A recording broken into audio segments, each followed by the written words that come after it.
players have been under pressure. You've been under pressure this week. You asked for more time. You're confident you'll get that? I don't. Look, we'll wait and see. I mean, I've come here, do a couple of TV interviews, and I have to go to a press conference, and it's going to be exactly the same questions, probably in different ways. I just have to wait and see what comes from the union, and over the next couple of days I need to sit down and evaluate things myself, talk to family and stuff and things about the next step.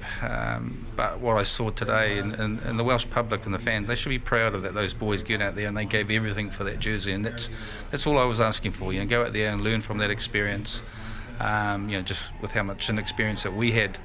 In terms of the number of caps, and individually they'll say, I made a couple of misreads there and didn't quite get things which allowed them to capitalise on that, but like I said, they kept trying.